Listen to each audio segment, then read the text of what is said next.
Good morning, everyone. How are you doing? Pretty good? Huh?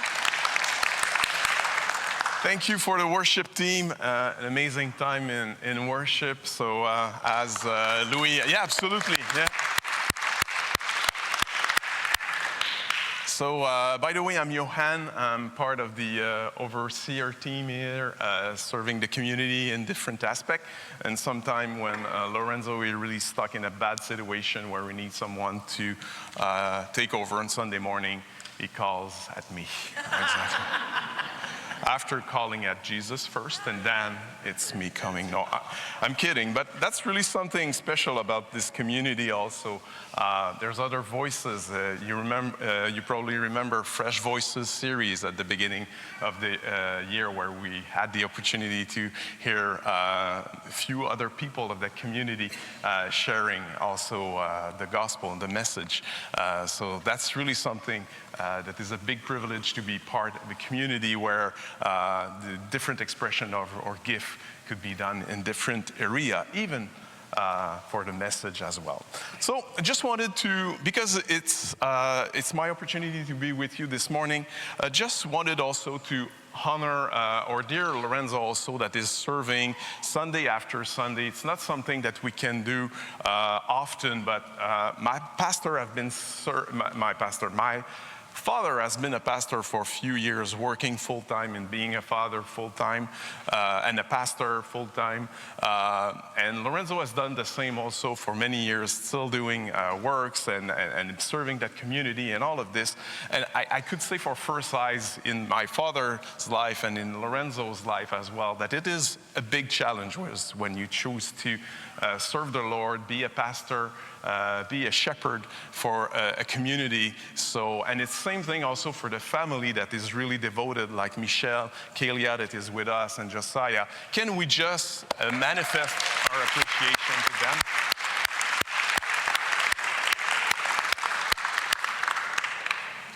So we don't want to take any of these people for granted, and that's the reason why I wanted to just emphasize on this morning. So we're in this series called Undecided, and we will continue in that series today with talking a little bit more about indecision. Oh, so by the way, if you're hearing me for the first time, it's always important. I do plug my business, so I'm an English teacher, so if you need English class, Lorenzo is okay with that. I know I'm using that platform to advertise for my business. Usually, it's not going really well, I must admit. Okay, so that's it. Coming back to this series after that short publicity. From that series, Undecided, one of the things that I was thinking about when I was getting prepared for this message is that another alternative to take good decision is, and you'll probably realize that I haven't taught that much, and I will agree with you, but it's probably just to not take any decision. So that's kind of an option, because we can't just postpone the decision, or we can say more like which is more acceptable intellectually, that we're pondering the option, that we're studying different scenario. And if we're more like if we're trusting God also in the process, we could even say that I'm praying on this. But then it could weeks, years could pass, and we're still praying on this. We're still thinking about this. We're still undecided. So does it make sense with you that that's kind of one of the paths when we have to decide things? That's one of the paths that we could follow, which kind of also, ça nous endort. Comment on dit ça? Ça nous endort la conscience un peu. It's like put to sleep your conscience. Okay, so you're not deciding. You're in the process of, but it's a kind of a perpetual process. So, and I don't know if you, and probably like Lorenzo, I really enjoy when Lorenzo is asking questions, and it's only for himself. He's the only one having that kind of problem. But so I'll do the same just to see if I'm the only one with that. But have you postponed forever some kind of decision in your life? Yes. Okay, perfect. So that's good because that's the only subject and topics that I wanted to cover this morning. So I'm really glad that some of you will be interested about that. So that's really what I wanted to talk about that. And let's say that the conventional wisdom in the business, there's a lot of sentences and kind of typical affirmation that we're hearing. Have you ever heard about paralysis by analysis? I know I'm not so good in. Thank you so much. I'm hiring you in my business, okay, guys? So that's the kind of situation that we're facing. And also, I found a quote also by Cicero, a Roman statement. So if you know Cicero, we're not talking about the same guy, okay, that lives, I think it was in the 1st century BC. And he was saying that more is lost by indecision than wrong decision. So, but again, also, we're seeing that. But we also know that sometimes acting like immediately can cause also some problematic as well. So this is about like let's say few pieces of conventional wisdom. But what does the Bible have to say about that trap of indecision? So we'll step in David's story. But I will say that this is the dark side of David's story. I've read about that this summer, and I was really trying to understand. I think there's 5 or 6 chapters about Absalom, which is the son of David that will eventually take over his kingdom, okay? And a really bizarre story, but a lot of details, a lot of story about that. And I wasn't understanding why I was so, let's say, obsessed about that story. What was there unfolding? And this is really what I want to share with you this morning, because I think there's a lot of advice, if we're looking at the life of David and what he has done, that we can inspire ourselves with and apply in our lives to avoid some of David's mistakes. So Absalom's story and David, and I just want to caution you this morning, this won't be a Disney kind of movie, this discussion and message. We're not talking about the brave David going to face Goliath and marry the beautiful princess and live happily forever. Okay, so that's the typical kind of story we're hearing about David. But this is, as I've mentioned, the darker side of David, let's say. But what is really beautiful with that is the real human David. David was not a superhero. He was in the flesh like each of us, subject to flaws and defaults in his life and his way of working. Ça se dit-tu des défauts? Ça se dit pas, c'est pas defaults, hein? Fault, yeah, faults, exact, flaws, etc. So we're all on the same page about that. So obviously, we know the typical story about Bathsheba and the adultery that he forced, and also the fact that David was also a murderer when he killed Uri. But we're going a little bit ahead in this story, a little bit further, and David is now king, okay? He's king of Israel. He had many children, so we'll talk only about 3 of them this morning. The first one, he had a son. His name was Amnon, A-M-N-O-N. So bizarre name. Was really not thinking about me pronouncing it when he gave the name to his son. Don't worry, it's water only. So Amnon firstborn, then someone else, then Absalom. And Absalom has a sister, Tamar, okay? And as I mentioned, you really horrifying story that we'll look at briefly right now. But long story short, Amnon, firstborn, was like madly desiring his sister, half-sister, Tamar. Eventually had some kind of a strategy to sleep with her and ends up raping her. So really horrifying, monstrous story. that we have a statement or an account in the Bible. But this is really where I want to start the story. So imagine, not too much the situation, but we have Tamar that's going to leave his brother who just raped her. And this is where we're going to start the story, okay? And I really, really want you to think about her. I really want you to think about his brother, Tamar, Absalom, when you hear about that, of what happened. So we're going to start with that first verse this morning, and we're finding that in 2 Samuel chapter 13, and we're reading this. So the servant put her out and locked the door behind her.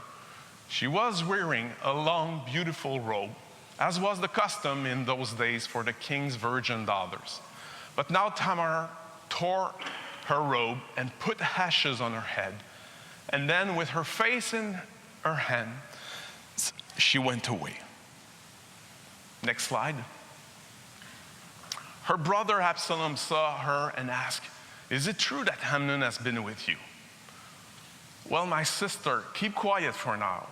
Since he's your brother, don't you worry about it."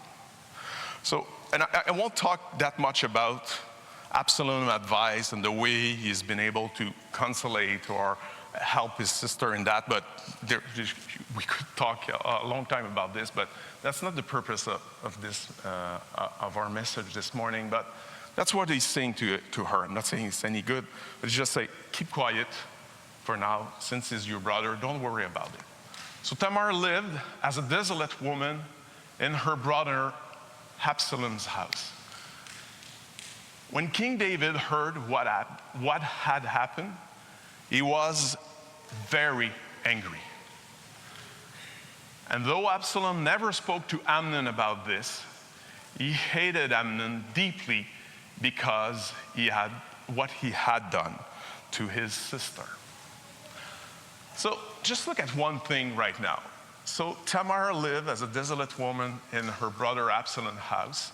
So Absalom took his sister because she was no longer a virgin. He had to take care of her.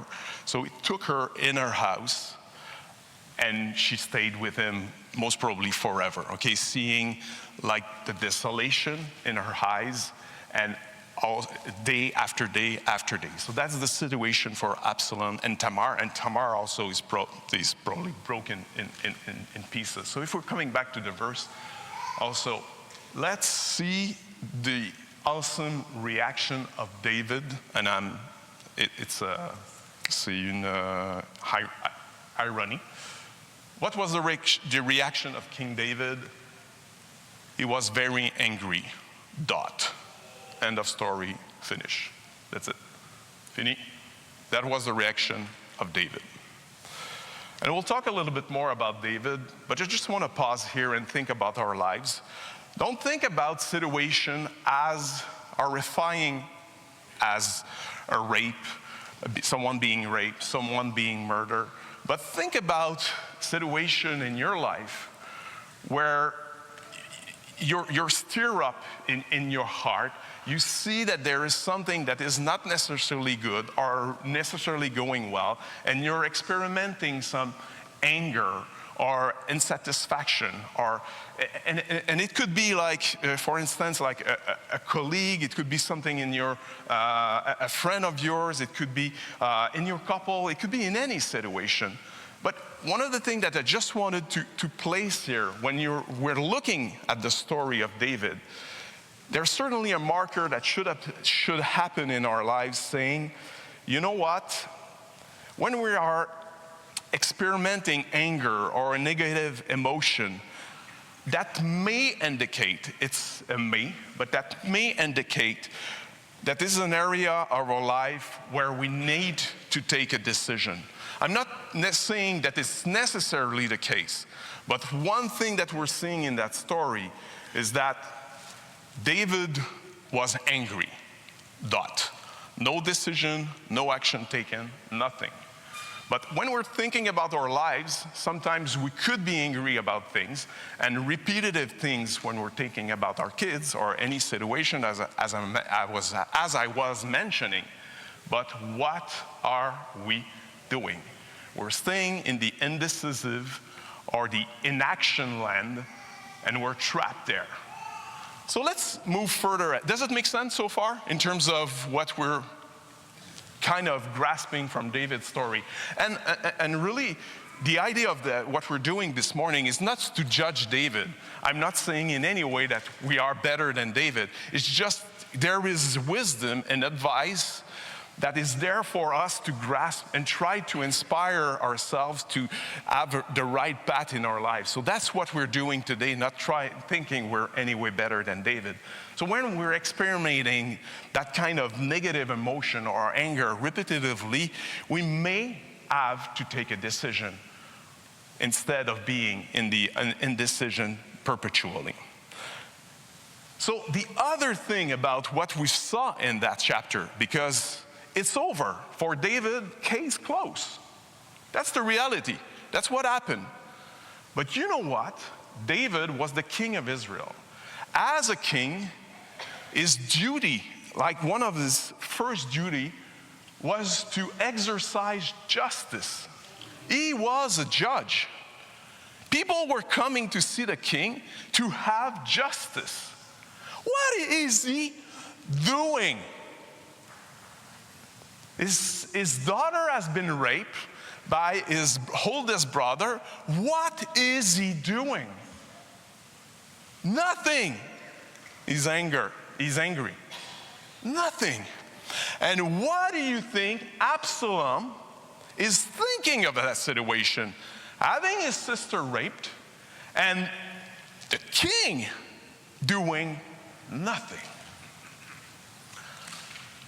So in that situation, David not only failed as a father, but he failed as a king as well.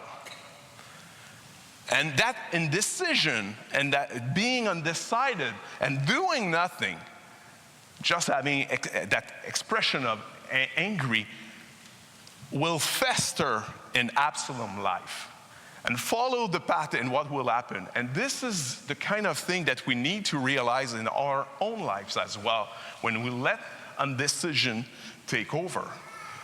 So, but again, what kind of lesson or how can we apply that in our day-to-day life?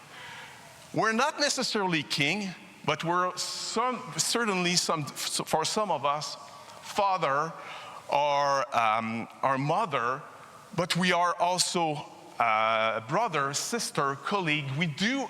We're maybe a boss, we're maybe an employee, we're maybe a student. And being something, whatever the something you are, comes with responsibility.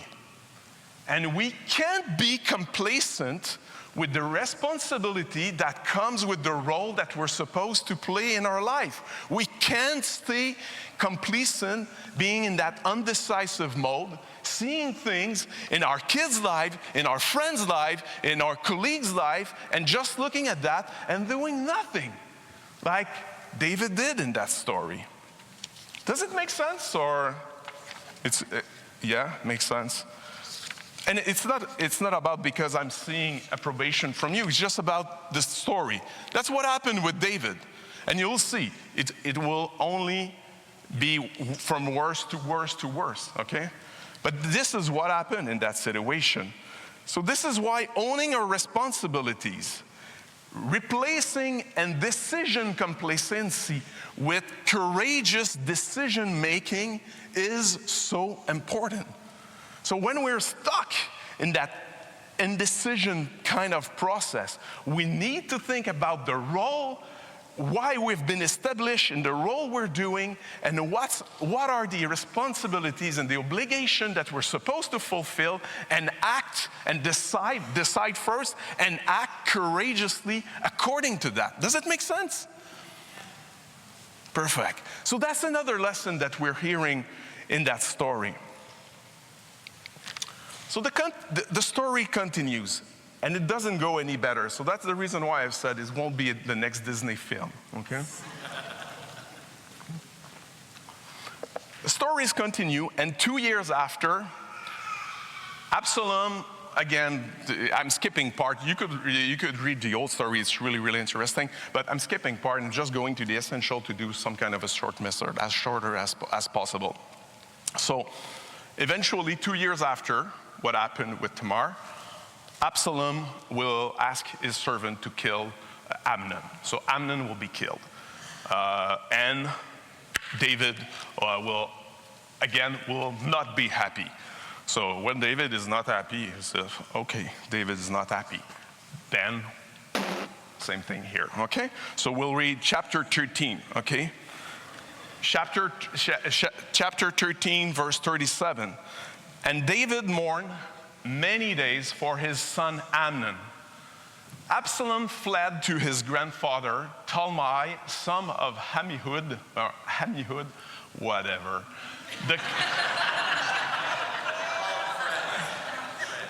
Fred, and the king of Brassar. Okay, for the sake of this morning, he left for Brassard, okay?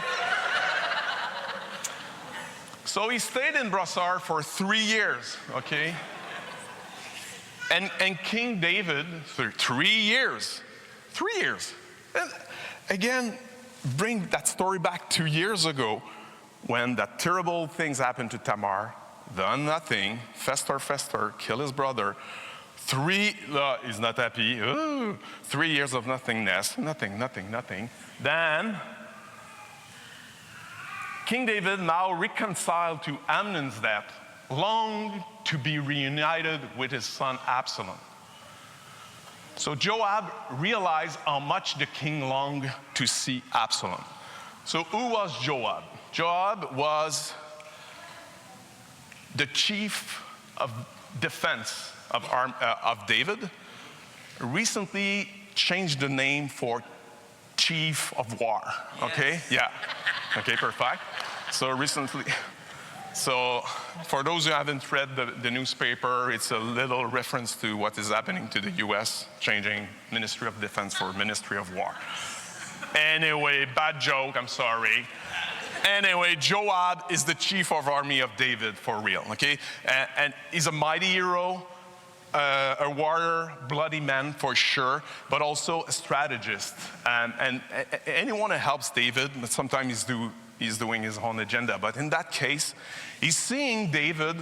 So in the 3 years, David's longed to see some kind of, we're not using the reconciliation, but he longs for Absalom.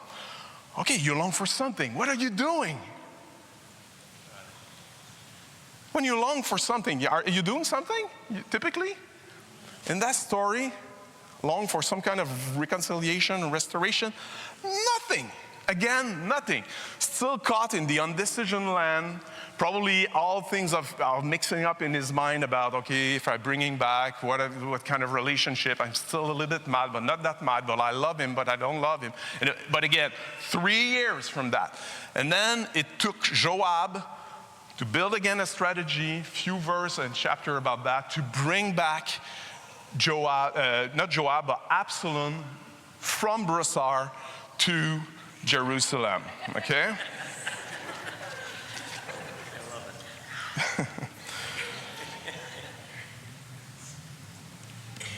So, chapter 14. Look at the strategy of David here. I know I'm a bit sarcastic, but that's for the fun of it, okay? But still, that's written. It's not me that's written that. So the king sent for Joab and told him, all right, go and bring back the young man Absalom. Joab bowed with his face on the ground in deep respect and said, at last I know that I've gained your approval, my lord the king, for you have granted me this request. Then Joab went to Brassard and brought Absalom back to Jerusalem. But there's a but. But the king gave this order. Absalom may go to his own house in Brassard, but he never come into my presence, never to see the king's face. 3 years. And then bring it back to Jerusalem. And what he's saying is, and he longed for reconciliation. He longed for something with Absalom. But this is the decision that has been taken. Okay, come back to Jerusalem, but don't see my face. So Absalom did not see the king. The message was understood. So after 2 years of that situation, when we're talking about indecision or undeciding, and as I was introducing the topic, it happens. I think of my life, and few situations are taking a long, long time. Another one, I'm really kind of click-clack, really big bang decision making. But another situation where there's some kind of complexity, all kind of thing intertwined. I do prefer to pray on it for a long time or think about it for way too long. But here's what is happening after. So next verse. So now, waited 3 years in Brossard, come back to Jerusalem, 2 years now, without seeing his father's face. But he's living in the same city, and he can't see the father's face. So Absalom asked Joab, can you say something to the king? Because I can't talk to the king. That was the reality of that situation. So here's what Absalom asked to Joab. I want you to ask the king why he brought me back from Brossard. If he didn't intend me to see me, I might as well have stayed there. What's the difference? Why am I here? Let me see the king. And if he finds me guilty of anything, then let him kill me. So Joab told the king what Absalom had said.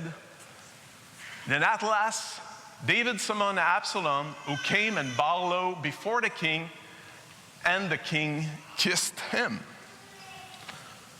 And what is really amazing in that story is that we can think about David, but we need to think about Absalom as well. So now, David longed for a relationship or some kind of restoration. So the plan is, I bring you back, but don't see me.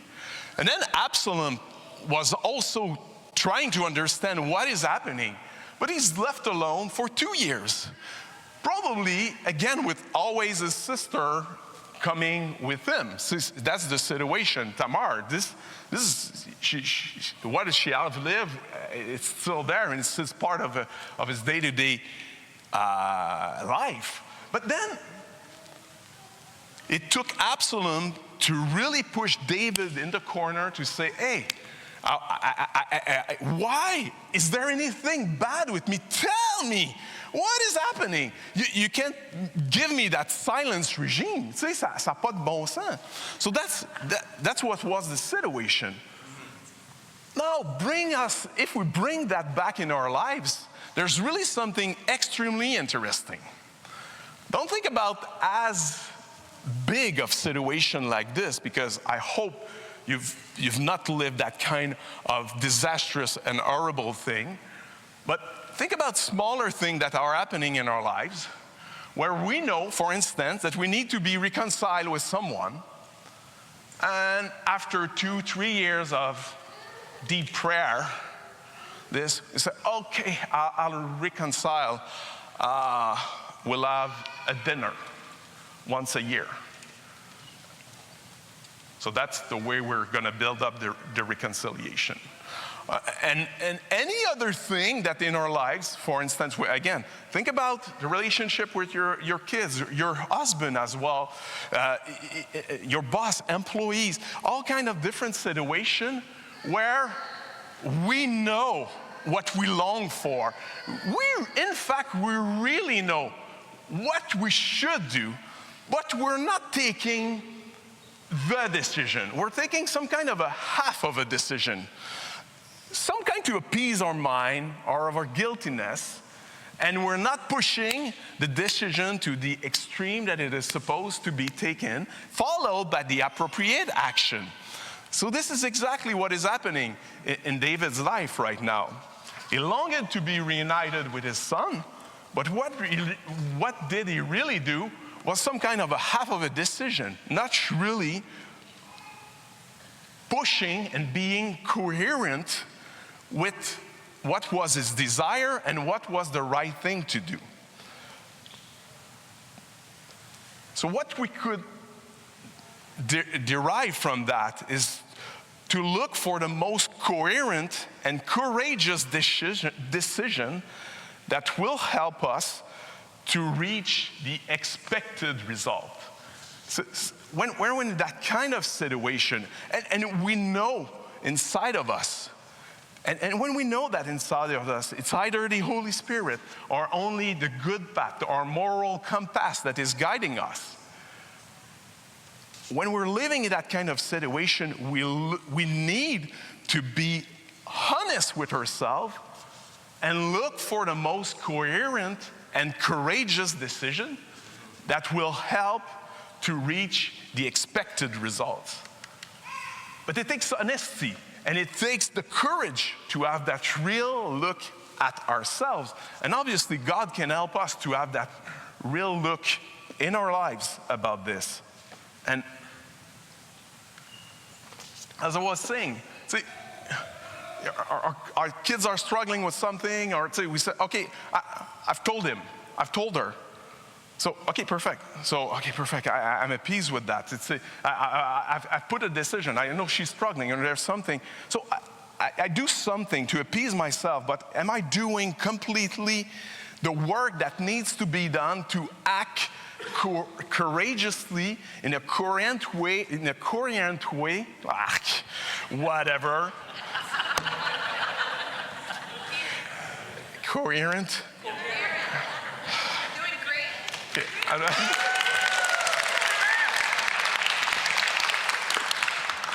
The next message will be in Pakistanese, I think. So, thank you. But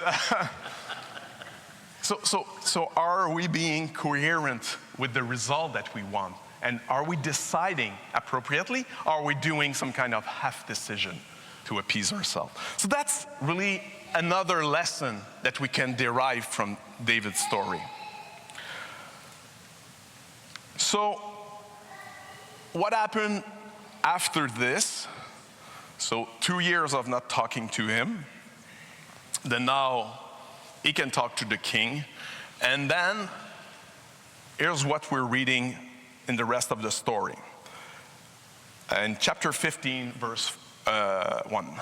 After this, Absalom bought a chariot and horses, and he hired 50 bodyguards to run ahead of him.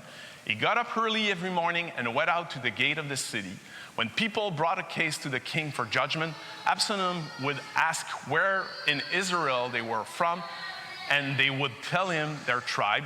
Then Absalom would say, "You've really got a strong case here. It's too bad the king doesn't have anyone to hear it. I wish I were the judge. Then everyone could bring their cases to me for judgment, and I would give them justice."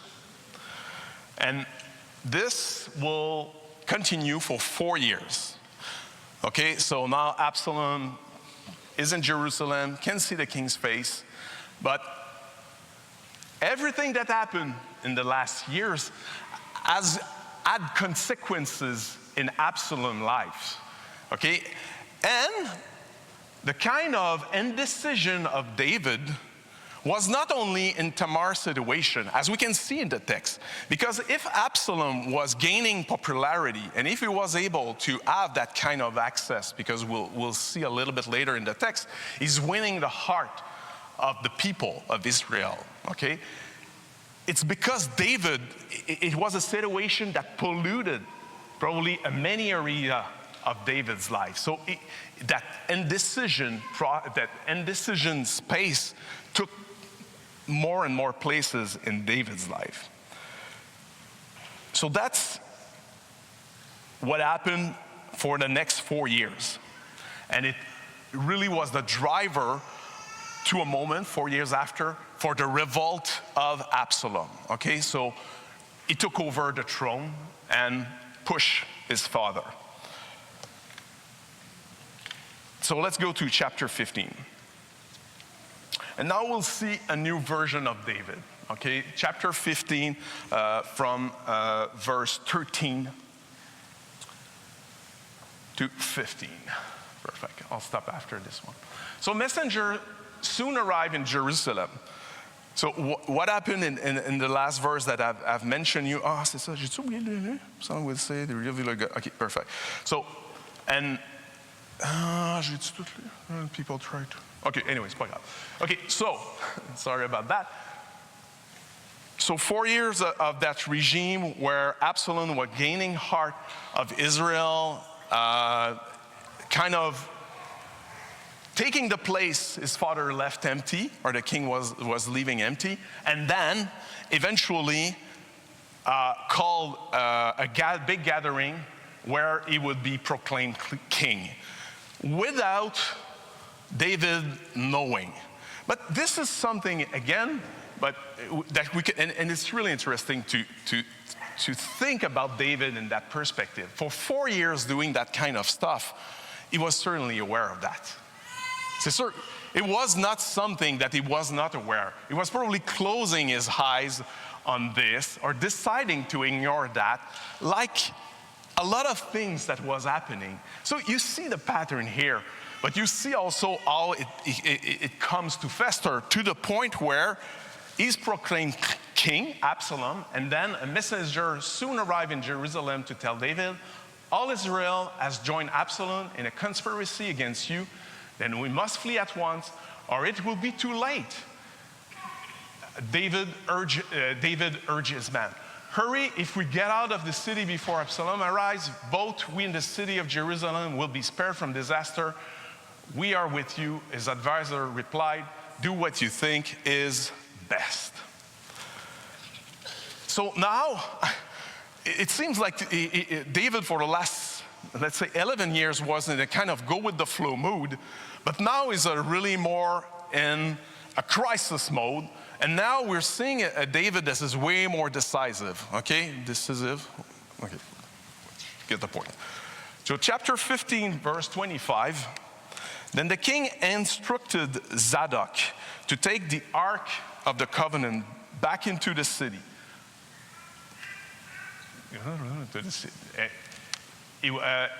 Zadok to take the Ark of God back into the city. And there is what he said. If the Lord sees fit, he will bring me back to see the Ark and the tabernacle again.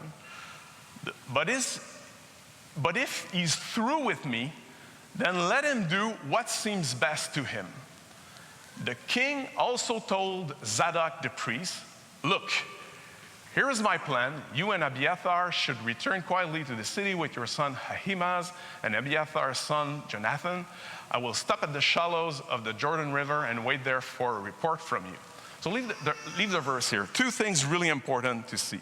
So I was saying, like even the preceding verse, we're seeing David that is taking his responsibility no longer as a king, but as a leader and saving and running from his life, but also taking care of the people that are with him. There are thousands of people that are following him. So now we see a David that is really embracing a completely other perspective than the one that he was doing previously. And now in that verse, that's really something extremely interesting. That David don't know what will happen. He's saying that right here. And there's another verse where it's really clear that he don't know if God has rejected him, if it's over for his reign and he will die, or he will go back to Jerusalem. He has no clue. That's really what it is mentioned here. He will bring me back to see the ark again, but if he's through with me, let him do what it seems to be best. So in that situation, and that's really kind of a bit complex also, because I would have think, not knowing really what was happening, David would have seen fit to do nothing, even more nothing, because I don't know what will happen. So just leave it there, and we'll see, and then let go with the flow again. But that's not what he's doing. And now we're looking at a David that is way more combative, and he doesn't know the outcome exactly, but he's taking decision to have the better outcome possible, leaving it to God, no matter what will happen. But still he's in action, and now he's taking decision. Look at that. After returning the ark, he could have said, okay guys, return the ark, and I'll just be in the desert, no strategy, no nothing. I don't know what God will do with me. It's over, I don't know, so I don't know. So if I don't know, should I do something? But that's not David's position. Look at that. He's saying, okay guys, here's my plan. I have a plan. What? You just said you don't know where you're going, now you have a plan. But that's really something extremely interesting in that story, because he's not doing nothing. He's still combative, he's still holding on to the responsibility. The thing that he haven't done a few years ago, now he's embracing it. Now he's taking over. Now he's being present. Now he will be a good king. Now he'll be potentially a father. And you'll see, it's not potentially a father, because in everything that David will do, and there's really decision after decision. If you're looking at these chapters on a decision point of view, you'll see how many decisions David has taken. But one of the things that was clear also is that in that part, David didn't want Absalom to die. He gave specific instruction saying, careful with the young Absalom. His motives here are to take care of his people, take care of his son, and now it's a complete mind shift, even though he don't know what will be the outcome, so he's not abandoning. And more interestingly enough, everything that is happening to David for that past 11 years is his fault. You're in that situation, David, because you caused that. That's a reality. In that situation, David, il récolte, he's gathering, reaping what he has sowed in the past. So it's not like an épreuve de la vie. It's not an épreuve de la vie if you're going in the traffic with your arms there and then you have your arms arrachés. You get the point. So then David is in that situation when he got what he deserved. What do you think? Leaving Absalom in that fluffy situation, taking care of his sister for so many years, the father not doing anything, and he's the one who's handling like the situation. He's the one being like the vice king, let's say. What do you think he will do? Yes, he will revolt. What do you think he will do? You're okay, come back, Absalom, but I don't want to see your face. But I like you, but I don't want to see your face. What do you think? Doesn't make any sense. So, tough luck, David. What you're living is what you created, okay? But even in that situation, God is not giving up on David. And God still has a plan also for David and also for his succession, and he's still there. And David knows about that. He knows that his future is in God's hands, but he will do everything in his power to have the best outcome of the situation, and he will be combative, he will pursue, and he will do decision and makes action to get out of that situation. Sometimes in our lives, where we are reaping what we have sowed. Sometimes we are just in a situation, we're just living some kind of injustice or a difficult situation. We don't know the outcome, and we let everything go, and we abandon that to God, but not doing anything. But if we're not doing anything, how can God steer us in the right direction? There's no movement. Have you used a GPS to have your direction where you're going when you're stationary? It's like it takes a little bit of trend to know, oh, okay, I'm going there, I'm in the right path. Otherwise, it's just the arrow doing this and that. I've used that in the woods and I got lost because you need to run a little bit to have some kind of a movement to know, oh, okay, I'm there. Otherwise, it's just the little dots and just say, oh, okay. So anyway, so how do you think God will direct your lives if there's no momentum? But this is only possible because of the right motivation. Because if you're doing that and you're not a man like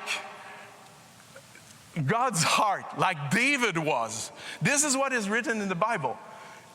God chose a man that is after his own heart. Thank you, Bob. So after his own heart, that will obey what God will say.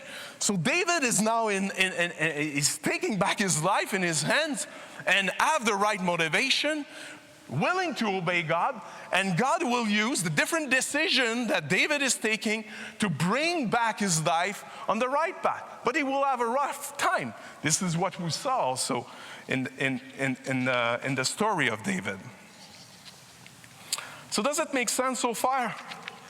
So if we summarize that last part, so with the right motivation, the movement created by our decision will allow God to steer us in the right direction. But we need the right motivation. We need to be, again, honest with what are our motivation, what are the desire of our hearts, what are we really after? Because God knows what's in the bottom of our heart. What is the real motivation? And in that moment, what David was longing after was really taking care of his people, taking care of Absalom. He was really loving him. I don't know what had happened, but it's really what happened when Absalom take over really changed. There's a real shift of letting things go with the flow.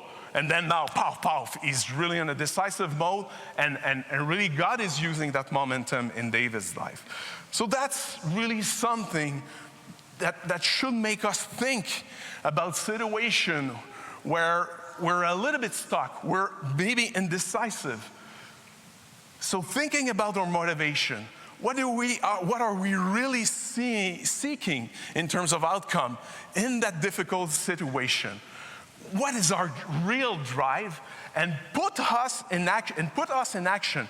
It's good, and I'm not removing anything we've said in the last different Sunday about praying, having sign from God, and all of this, which is, of course, makes a lot of sense. But when it's been 2 years, 3 years, I'm not saying that there won't be any exception. But we need to understand that sometimes we need to come to seeing our own motivation right, and can we do, like, let's say, a no-regret move in the right direction, being honest also with what we want to achieve, not a half a decision, but really say, okay, I really want reconciliation, so then I'll go fully in that direction, and I'll do that first path, and God direct me, but I'm in movement. There's something moving in my life. Then God could do something. Otherwise, He won't take the decision to us. He won't force us. He won't impose it on us. So does it make sense so far? Yeah? Great.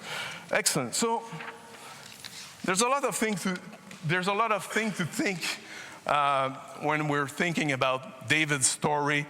A lot of different elements that I've shared with you this morning in terms of area in our life where we could be undecisive, and what could we do to leave the trap of indecision and gain some momentum in our life.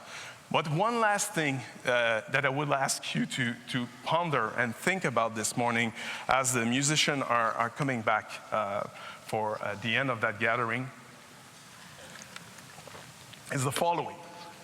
For maybe some of us, following Jesus has been something that you're maybe undecisive about for the last couple of months, for the last couple of years. Or maybe you took half a decision also to follow Jesus.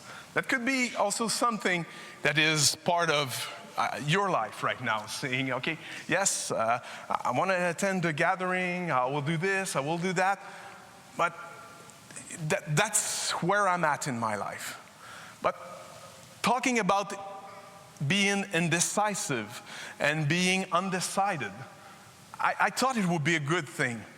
As the Holy Spirit is probably knocking at the door of your heart, thinking about that decision to follow Jesus. It's maybe something that you never taken, or it's maybe something that a step that you took halfway, But this morning it would be really an opportunity missed if I wouldn't ask you if you would like to give your life to Jesus. If you'd like to consider giving your life to Jesus, leaving that place of indecision and say, okay, God, I know you love me. I want to taste that relationship with you. I want to see qu'est-ce que tu as dans le ventre? What's the right word for that in English? God, I want to test you. I really want to, what's in your guts, and I want to see and taste that relationship with you. I want to see you acting in my life. Therefore, I want to give you my life. So as everyone will bow their heads, I will ask you just to consider that last element that I just talked about. If there's any of you that would consider to leave that place of indecision about Jesus, or to do the full decision about following Jesus, there's only one thing you need to do. It's in your head, it's between you and God, and it's that small little prayer. Jesus, I give you my life. Jesus, I give you my life. That's it. That's only what it takes. It's between you and God.